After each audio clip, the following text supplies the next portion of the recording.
Hello class. आज हमारा topic है माध्यमिक शिक्षा का व्यवसायीकरण। इसमें दो शब्द आप देख रहे हैं, माध्यमिक शिक्षा और व्यवसायीकरण। तो माध्यमिक शिक्षा हम आपको पहले भी बता चुके हैं कि कौन सी शिक्षा माध्यमिक शिक्षा है। आज हम बात करेंगे व्यवसायीकरण की। हम देखते हैं कि जब से मानव ने जन्म लिया आदिकाल से, और पहले जंगलों में घूमता था, खाना बदोश जीवन व्यतीत करता था। फिर उसके बाद धीरे धीरे उसने खेती सीख ली, पशुपालन करना सीख लिया, और फिर नए नए चीज़ों का उत्पादन करने लगा। खास करके अनाज का उत्पादन करता था। फिर धीरे धीरे अर्थव्यवस्था बढ़ती गई। पहले तो वस्तुओं को लोग बदलते थे, आपस में एक्सचेंज कर लेते थे, विनिमय पद्धति थी। फिर धीरे धीरे उन्हें बेचना शुरू हुआ, मुद्रा का आविष्कार हुआ। और जैसे ही हमारी अर्थव्यवस्था काल क्रम में आगे बढ़ी, तो मध्य इतिहास में आते आते हम छोटी छोटी उत्पादन की इकाइयाँ स्थापित करने लगे, मध्यम उद्योग स्थापित करने लगे। उन उद्योगों में अलग अलग आभूषण बनाना, अलग हथियार बनाना, इन प्रकार की चीज़ों का उत्पादन होने लगा। पर जब हम बात करते हैं औद्योगिक युग के, जब भाप के इंजन का आविष्कार हुआ, जेम्स वाट ने आविष्कार हुआ, तो ये देखा गया कि शक्ति के और भी साधन हैं, मशीनें बनाई जा सकती हैं। और जब मशीनें बनने लगी, मशीनी युग होने लगा, तो उत्पादन बड़े पैमाने पर होने लगा। और जब उत्पादन बड़े पैमाने पर होने लगा, तो उन्हें देखने के लिए लोगों की आवश्यकता होने लगी, उन्हें संभालने के लिए, उनका वितरण करने के लिए, उनका उत्पादन करने के लिए, क्योंकि मशीनें अपने आप में सब कुछ नहीं कर सकती है। तो अब ये देखा गया कि ये लोग जो चाहिए उत्पादन में, वो कहाँ से आएंगे। तो उसे जोड़ने के लिए उनमें ये पॉलिसी बनाई गई कि ये कहाँ से आएंगे, ये शिक्षा से आएंगे। शिक्षा में हम पाठ्यक्रम में इस तरह की अवधारणा ले आए, जिससे हमें जो लोग उत्पादन के लिए चाहिए वो यहीं से तैयार होकर के आगे बढ़े। तो यहीं से माध्यमिक शिक्षा के व्यवसायीकरण की अवधारणा शुरू होती है, व्यवसाय की अवधारणा शुरू होती है कि शिक्षा में ऐसे पाठ्यक्रम लाए जाए जिससे व्यवसायों की बहुलता आए, बढ़े, उत्पादन की यूनिट आगे बढ़े। तो इस प्रकार अब हम बात करते हैं माध्यमिक शिक्षा के व्यवसायीकरण के महत्व की। आज हम कहते हैं कि हमारे देश में अनएम्प्लॉयमेंट कितना ज़्यादा है, और उसके लिए हम शैक्षिक व्यवस्था को दोषी ठहराते हैं। पर क्या आप जानते हैं कि साउथ कोरिया जैसे देश में 70% ऑफ स्टूडेंट वोकेशनल एजुकेशन ले रहे होते हैं। चाइना जैसे देश में 50% बच्चे स्टूडेंट्स वोकेशनल एजुकेशन ग्रहण कर रहे हैं। यही नहीं, मिस्र जैसे देश में भी 60% बच्चे एजुकेशनल व्यू में व्यवसायीकरण को, वोकेशनलाइजेशन को स्थान देते हैं। ऐसे कोर्सेज में अपना स्थान लेते हैं जिससे वो उन्हें करने के बाद ही कहीं न कहीं एम्प्लॉयमेंट उन्हें मिल जाए, कहीं उन्हें रोजगार मिल जाए। पर क्या आप जानते हैं कि भारत में ये परसेंटेज बस 5% है। भारत में पढ़ने वाले केवल 5% बच्चे व्यवसायीकृत पाठ्यक्रमों में प्रवेश ले रहे हैं। तो क्या आप देखते हैं, इसका फल ये नहीं होगा, अनएम्प्लॉयमेंट इसका फल होना ही होना है। तो ये एक तरह से इम्पोर्टेंस दिखाता है, और अनएम्प्लॉयमेंट के फलस्वरूप कितनी दुश्वारियां, समस्याएं पैदा होती हैं। तो एक तरह से ये बात माध्यमिक शिक्षा के व्यवसायीकरण के महत्व को दर्शाती है। अब हम बात करते हैं माध्यमिक शिक्षा के व्यवसायीकरण की डेफिनेशन की, परिभाषा की। जैसा कि नाम से ही स्पष्ट है, शिक्षा का व्यवसायीकरण, व्यवसाय के लिए तैयार करने वाली शिक्षा। पर यह परिभाषा कुछ लेमैन परिभाषा है। यूनेस्को कहता है कि education action to prepare for work and active life, एक क्रियाशील जीवन के लिए और कार्य करने के लिए जो एजुकेशनल एक्शन होता है, वो माध्यमिक शिक्षा का व्यवसायीकरण है। इसी की एक दूसरी परिभाषा जो कि बृहद तौर पर दी गई है, बड़े परिभाषा दी गई है, ये कहता है एजुकेशन प्रोसेस इन्वॉल्विंग, ऐसी प्रोसेस जो कि इन्वॉल्व करती हो, शामिल करती हो शैक्षणिक गतिविधि। किसका? Study of technological and relative sciences, तकनीक विषय आप कुछ जाने, टेक्नोलॉजिकल और उससे संबंधित विषय का अध्ययन करें, स्टडी करें, ठीक है। और एक्विजिशन यानी प्राप्त करना, अर्जित करना, किसका? प्रैक्टिकल स्किल्स का, जो आपको स्किल्स काम करने में यूजफुल हैं, उन स्किल्स का, वैसा नॉलेज और वैसा एटीट्यूड उनका अर्जन करना, ठीक है, वैसी समझ और नॉलेज का अभिवृद्धि का अर्जन करना। और किसके लिए? For various sectors of economic life, आर्थिक जीवन के विभिन्न क्षेत्रों के लिए, या कहिए कि इंडस्ट्री के विभिन्न सेक्टर्स के लिए। जब आप किसी ऐसी चीज का अध्ययन करते हैं, कैसी? टेक्नोलॉजिकल और रिलेटिव साइंसेज का अध्ययन करते हैं, या फिर कोई प्रैक्टिकल स्किल सीखते हैं, वैसा एटीट्यूड सीखते हैं, उससे संबंधित समझ और नॉलेज लेते हैं, और किसके लिए करते हैं? इकोनॉमिक्स के अलग अलग सेक्टर्स के लिए करते हैं। तो ऐसी एजुकेशन प्रोसेस जिसमें ये सारी चीजें शामिल होती है वो कहलाती है वोकेशनलाइजेशन ऑफ सेकेंडरी एजुकेशन। वही एजुकेशन वोकेशनल एजुकेशन कहलाती है, व्यवसायिक शिक्षा कहलाती है। कैसी? जिसमें अलग अलग प्रैक्टिकल स्किल्स सिखाई जाए, प्रैक्टिकल स्किल्स का नॉलेज, अंडरस्टैंडिंग एंड एटीट्यूड दिया जाए, और उसमें वेरियस सेक्टर्स के अकॉर्डिंग आपको टेक्नोलॉजिकल स्टडी कराई जाए और उससे रिलेटिव साइंसेज का अध्ययन कराया जाए। तो वो एजुकेशन कौन सी एजुकेशन कहलाती है? वोकेशनल एजुकेशन कहलाती है। अब जब हम बात करेंगे इसके एग्जाम्पल्स की, तो आपने देखा होगा आईटीआई में अलग अलग सेक्टर्स चलते हैं, इलेक्ट्रॉनिक्स है, मैन्युफैक्चरिंग है और सिविल है। तो ये जो ट्रेड वहाँ अलग अलग चलते हैं। आजकल ब्यूटी और अन्य चीज़ों का भी चलता है, पॉलिटेक्निक में डिप्लोमा चलते हैं। तो ये व्यावसायिक शिक्षा के उदाहरणों के तौर पे इस्तेमाल किए जाते हैं। आइए बात करते हैं उद्देश्यों के बारे में। शिक्षा के व्यावसायीकरण या व्यावसायिक शिक्षा के उद्देश्य क्या होते हैं? प्रिंसिपल, किन प्रिंसिपल्स पे ये व्यावसायिक शिक्षा काम करती है? तो सबसे पहले होता है पर्पजफुलनेस, उद्देश्य केंद्रितता। इसका तात्पर्य है कि माध्यमिक शिक्षा में जब व्यावसायीकरण या व्यावसायिक शिक्षा का जब इस्तेमाल करते हैं तो उसका एक पर्पज होता है, एक उद्देश्य होता है कि हमें इसी ट्रेड में, इसी फील्ड में, इसी स्किल्स के क्षेत्र में आगे बढ़ना है, इसी पे काम करना है, इसी पे जॉब करना है। जबकि दूसरे तरफ हम देखते हैं कि जो सामान्य शिक्षा है, लोग बीए, बीएससी, एमए, एमएससी करते जाते हैं परंतु उसका कोई उद्देश्य केंद्रित नहीं रहता है, ठीक है। तो यहाँ पर व्यावसायिक शिक्षा में एक उद्देश्य केंद्रित रहता है, व्यवसाय। दूसरी बात करते हैं प्रिपरेशन फॉर द जॉब, रोजगार की बात करते हैं। यहाँ ये अरोजगार उन्मूलन का काम करता है। जब आप एक स्किल सीख लेते हैं तो आप कहीं पे भी उस क्षेत्र में जॉब कर सकते हैं। आपने आईटीआई कर लिया, उस क्षेत्र में काम कर लिया, और या फिर वो उसमें उस क्षेत्र में आप सेल्फ इंडिपेंडेंट हो जाते हैं, आत्मनिर्भर बन जाते हैं। जैसे आईटीआई का डिप्लोमा कर लिया इलेक्ट्रिकल का, तो आप चाहे तो इलेक्ट्रिकल बीएचएल में चले जाओ, भारत हैवी इलेक्ट्रिकल्स में, या फिर आप खुद ही इलेक्ट्रिकल का काम करने लगो, तो रोजगार भी मिलता है और सेल्फ डिपेंडेंसी भी आती है। फिर बात करते हैं डिग्निटी ऑफ लेबर, श्रम की महत्ता की।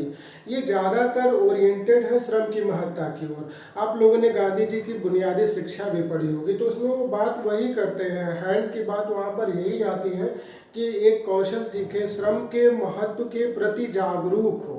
केवल शिक्षा पा करके और कंपटीशन देके नौकरी ले लेना, यहाँ पे श्रम की महत्ता नहीं दिखती है। यहाँ पे बौद्धिक श्रम की महत्ता दिखती है, पर यहाँ पे फिजिकल श्रम और स्किल्स की बात आती है। फिर बात करते हैं प्रोडक्टिविटी की। प्रत्येक व्यक्ति अगर एक स्किल में निपुण हो जाए, किसी एक ट्रेड में, एक क्षेत्र में निपुण हो जाए, तो उसकी कुछ न कुछ उत्पादकता होगी, कुछ न कुछ प्रोडक्टिविटी होगी। चाहे वो जॉब करके प्रोडक्टिव बने, चाहे वो अपने घर में वो काम करके प्रोडक्टिव बने। फिर संसाधनों का उपयोग होता है। सामान्य शिक्षा में बहुत सारे लोग शिक्षा ले दे करके घर बैठे रहते हैं, रोजगार नहीं करते हैं, तो उनका उपयोग नहीं हो पाता मानव संसाधन का। परंतु यहाँ पर हम देखते हैं कि मानव संसाधन का उपयोग होता है। क्यों? क्योंकि रोजगार मिलता है या स्वयं वो अपना काम करते हैं। फिर बात होती है निर्धनता उन्मूलन की। फिर बात होती है जब जॉब मिल जाती है तो निर्धनता उन्मूलन, पॉवर्टी इरेडिकेशन अपने आप हो जाता है। फिर bridge the gap between demand and supply. क्या होता है कि जैसे जैसे अर्थव्यवस्था आगे बढ़ती है तो वैसे वैसे हमें अलग अलग सेक्टर्स में अलग अलग लोगों की आवश्यकता होती है।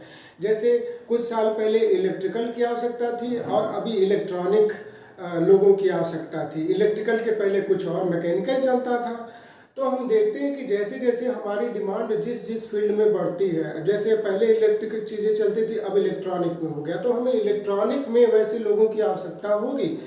तो उसी तरह से ये क्या करता है, जैसी डिमांड होती है तो सप्लाई फुलफिल करने के लिए गैप को क्या करता है, भरता है। कौन? व्यावसायिक शिक्षा भरती है उस गैप को, जैसी डिमांड रहती है वैसे लोगों को उसके लिए तैयार करती है। तो ये हमने देखा ऑब्जेक्टिव्स है, एक पर्पज होता है, रोजगार होता है, गरीबी उन्मूलन होता है, श्रम की महत्ता स्थापित होती है और उत्पादकता रहती है, प्रत्येक संसाधन का उपयोग और साथ में आत्मनिर्भरता आती है।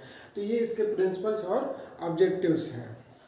अब हम बात करेंगे कि कैसे माध्यमिक शिक्षा के व्यवसायीकरण का शुरुआत होता है और इसका विकास कैसे होता है। हम इसको नाम देते हैं हिस्टोरिकल डेवलपमेंट या विकास का नाम दिया जाता है। तो विकास को हम दो भागों में बांटते हैं। सबसे पहले तो आज़ादी के पहले और आज़ादी के बाद, यानी स्वतंत्रता पूर्व जो कार्य किए गए माध्यमिक शिक्षा के व्यवसायीकरण के संदर्भ में, और स्वतंत्रता के बाद जो कार्य किए गए हम उसकी बात करते हैं। तो सबसे पहले जो कार्य होता है वो हंटर आयोग का होता है।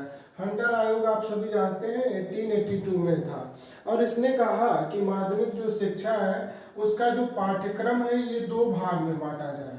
पहला साहित्यिक पाठ्यक्रम हो और दूसरा व्यवसायिक पाठ्यक्रम हो। तो सबसे पहले शुरुआत जो होती है वो कहाँ से होती है, पाठ्यक्रम को दो भाग में बांटने की होती है। हंटर बोलते हैं, हंटर आयोग कहता है कि पाठ्यक्रम दो तरीके के अपनाया जाए, एक तो साहित्यिक पाठ्यक्रम और दूसरा व्यवसायिक पाठ्यक्रम। फिर बात आती है हर्टाग कमेटी। तो हर्टाग कमेटी भी यही कहती है कि माध्यमिक स्तर पर औद्योगिक तथा व्यवसायिक विषयों को स्थान दिया जाए। हर्टाग कमेटी क्या कहती है, माध्यमिक स्तर पर औद्योगिक तथा व्यवसायिक विषयों को स्थान दिया जाए। ये भी व्यवसायिक विषयों के स्थान और औद्योगिक विषयों को स्थान देने की बात करते हैं। फिर जब वुड एबट कमेटी आती है 1937 में, जिसमें कि वुड और एबट दो लोग रहते हैं, तो ये क्या कहते हैं, ये कहते हैं कि सामान्य शिक्षा और व्यावसायिक शिक्षा ये दोनों क्या है, एक ही सिक्के के दो पहलू हैं।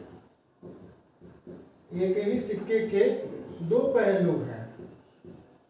ये सामान्य शिक्षा को भी उतना ही आवश्यक बताते हैं। कौन? वुड एबट रिपोर्ट कहती है कि सामान्य शिक्षा और व्यावसायिक शिक्षा दोनों क्या है, एक ही सिक्के के दो पहलू है। और ये कहते हैं कि दो पाठ्यक्रम होना चाहिए, एक तो सामान्य पाठ्यक्रम और दूसरा व्यवसायिक पाठ्यक्रम। ये भी दो तरह के पाठ्यक्रम की बात करते हैं, सामान्य पाठ्यक्रम और व्यवसायिक पाठ्यक्रम। इसके बाद गांधी जी की बुनियादी शिक्षा, जिसे आप बुनियादी शिक्षा के नाम से जानते हैं, तो गांधी जी की तो अलग ही सिफारिश थी कि प्राथमिक स्तर पर ही, ये लोग कहते हैं माध्यमिक स्तर पर, गांधी जी कहते हैं कि प्राथमिक स्तर पर ही जो 6 से 14 वर्ष के बालक हैं इन्हें शिक्षा कैसे दी जाए, इन्हें शिक्षा दी जाए हस्तशिल्प के माध्यम से, क्राफ्ट के माध्यम से शिक्षा दी जाए और उसी के माध्यम से वो श्रम की महत्ता से परिचित हो और उसी के माध्यम से वो अपना अध्ययन भी करें, सीखे भी। तो ये होता है आज़ादी के पूर्व की बात होती है, स्वतंत्रता पूर्व। स्वतंत्रता पूर्व ये देखा जाता है कि इन कमेटियों ने, हंटर ने कहा साहित्यिक और व्यावसायिक पाठ्यक्रम दो पाठ्यक्रम बनाए जाए। हर्टाग ने भी 1929 में कहा कि औद्योगिक विषयों को स्थान दिया जाए। वुड एबट रिपोर्ट जो 1937 में आती है, ये कहती है कि सामान्य और व्यावसायिक शिक्षा एक ही सिक्के के दो पहलू है और व्यावसायिक विषयों को भी स्थान बराबर में दिया जाए। और फिर बुनियादी शिक्षा गांधी जी की आती है, तो ये कहते हैं कि जो प्राथमिक स्तर है उसी स्तर पर ही हस्तशिल्प के माध्यम से बच्चों को शिक्षा दी जाए और उन्हें श्रम की महत्ता से परिचित कराया जाए, हस्तशिल्प के माध्यम से ही वे अधिगम करें, सीखें। अब बात करते हैं राधा कृष्णन आयोग, जो कि 1948 में स्थापित होता है। डॉक्टर सर्वपल्ली राधाकृष्णन की अध्यक्षता में विश्वविद्यालय शिक्षा आयोग के नाम से भी इसे जाना जाता है। तो इनका जो फोकस रहता है वो रहता है ग्रामीण विश्वविद्यालय पर। कहाँ रहता है? ग्रामीण विश्वविद्यालय पर। और ये कहते हैं कि ग्रामीण क्षेत्र में कृषि से संबंधित तकनीकी कोर्स चलाया जाए, तकनीकी पाठ्यक्रम चलाए जाए, जिससे लोग कृषि क्षेत्र में तकनीकी रूप से प्रशिक्षित हो। तो इनकी जो सुझाव रहती है वो ग्रामीण विश्वविद्यालय स्थापित करने पर और कृषि क्षेत्र में व्यावसायिकता या तकनीकी को बढ़ावा देने तक रहता है। फिर बात करते हैं मुदालियर आयोग की। तो मुदालियर आयोग, एक नाम आपने सुना होगा, बहुउद्देशीय पाठ्यक्रम। बहुउद्देशीय पाठ्यक्रम का क्या मतलब है? ऐसा पाठ्यक्रम जिसके बहुत से उद्देश्य हो, तो ये इसकी सिफारिश करते हैं। लेकिन जो सर्वाधिक महत्वपूर्ण सुझाव और विस्तृत सुझाव रहता है वो रहता है डॉक्टर दौलत सिंह कोठारी की अध्यक्षता में गठित, जो 64 में गठित की जाती है, कोठारी आयोग। कोठारी आयोग कहते हैं कि SUPW को शामिल किया जाए। क्या है? समाज उपयोगी उत्पादक कार्य, सोशल यूजफुल प्रोडक्टिव वर्क, समाज उपयोगी उत्पादक कार्य। उत्पादक कार्यों को कहाँ स्थान दिया जाए? पाठ्यक्रम में स्थान दिया जाए। यानी पाठ्यक्रम बस पढ़ने वाला न रहे कि पढ़ करके लिख करके परीक्षा दे दें, जी नहीं। SUPW की रचना की जाए, कोई ऐसे कार्य पाठ्यक्रम में शामिल किया जाए जो कि समाज के लिए क्या हो?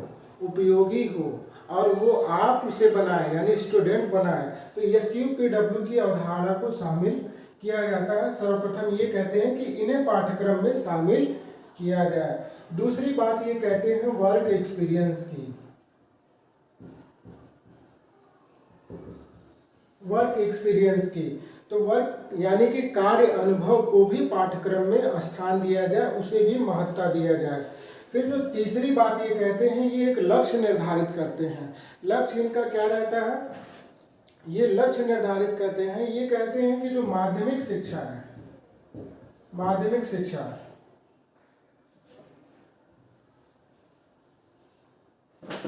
जो माध्यमिक शिक्षा है, तो वर्ष 1986 तक 20% बच्चों को वोकेशनल एजुकेशन में इनरोल कर लिया जाए। कहाँ? 10वीं तक के, यानी जो 9वीं 10वीं है, इनके 20% बच्चों को वोकेशनल एजुकेशन में, 9वीं 10वीं के 20% बच्चों को वोकेशनल एजुकेशन में, व्यवसायिक शिक्षा में क्या कर लिया जाए? शामिल कर लिया जाए। इसका एक लक्ष्य ये निर्धारित करते हैं। क्या करते हैं? लक्ष्य निर्धारित करते हैं। क्या? कि 9वीं 10वीं यानी निम्न माध्यमिक स्तर के जो 20% छात्र हैं उनको 1986 तक व्यवसायिक शिक्षा के पाठ्यक्रमों में इनरोल किया जाए। फिर ये लक्ष्य इसको आगे भी बढ़ाते हैं कि 1986 तक 50% बच्चों को वोकेशनल एजुकेशन, व्यवसायिक शिक्षा किस स्तर पर? 11वीं और 12वीं के बच्चों को 1986 तक 50% बच्चों को व्यवसायिक शिक्षा के पाठ्यक्रमों में इनरोल कर लिया जाए, नामांकित कर लिया जाए। ये इनका दूसरा लक्ष्य रहता है। इस लक्ष्य पे काम होता है? नहीं होता है। नहीं होने का ही परिणाम है कि आज के डेट में इतना अनएम्प्लॉयमेंट फैला हुआ है। तो ये हमने देखा हिस्टोरिकल डेवलपमेंट। अब हम चर्चा करेंगे माध्यमिक शिक्षा में जो व्यावसायिक पाठ्यक्रम चल रहे हैं उनकी समस्याओं के बारे में। सबसे प्रमुख समस्या आती है नामांकन का न होना।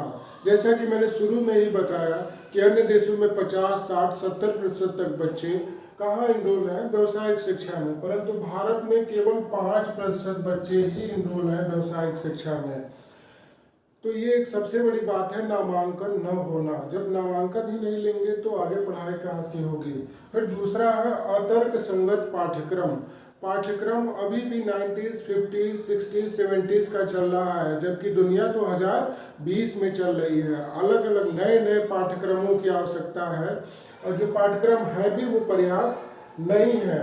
वही बात मैंने यहाँ लिखी है तीसरे में, पाठ्यक्रमों में आधुनिकता का अभाव है। जो चीज़ें प्रैक्टिकल लेवल पर बाहर मार्केट में हो रही हैं, बाहर इंडस्ट्री में हो रही है, वो पाठ्यक्रम वहाँ नहीं पढ़ा करके 10 साल पहले जिसकी आवश्यकता थी वो पाठ्यक्रम वहाँ पर पढ़ाया जा रहा है। इसी प्रकार हम देखते हैं कि जो स्किल की ट्रेनिंग दी जाती है वो अपर्याप्त रहती है, खाना पूर्ति की जाती है, ठीक है। तो वहाँ पर जो ट्रेनिंग है उसे अच्छे से देना चाहिए, उसका इंडस्ट्री ओरिएंटेशन होना चाहिए।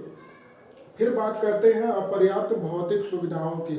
जो पॉलिटेक्निक या आईटीआई या जो भी व्यावसायिक शिक्षा देने वाले विद्यालय है वहाँ पर भौतिक सुविधाओं का अभाव है और मानव संसाधन का भी अभाव है, टीचर्स की कमी है, वहाँ पर कार्य करने के लिए उपकरण नहीं है, बिजली नहीं है और कई सारी असुविधाएं हैं जिनकी वजह से भी छात्र क्या करता है, वो अच्छे से स्किल्स को सीख नहीं पाता है। फिर बात करते हैं उचित मार्गदर्शन का अभाव। बच्चों को ये पता ही नहीं होता है कि हम 12वीं करते करते आत्मनिर्भर हो सकते हैं। उन्हें तो ये लगता है कि हम अभी तो इंटर में हैं, फिर यूजी पीजी और आगे पढ़ते रहेंगे, बाद में एम्प्लॉयमेंट की समस्या आएगी। उचित मार्गदर्शन नहीं मिलता है कि आप पहले ही व्यावसायिक शिक्षा के माध्यम से रोजगार प्राप्त कर सकते, आत्मनिर्भर हो सकते हैं। फिर बात करते हैं कि अगर आप पुअरली ट्रेन होंगे, आप बहुत खराब ढंग से प्रशिक्षित किए जाएंगे, आपको प्रैक्टिकल स्किल्स नहीं होगी। जैसा कि आजकल देखा जाता है कि लोग शिक्षित हो जाते हैं परंतु उस क्षेत्र में प्रैक्टिकल स्किल्स का ज्ञान नहीं रहता है।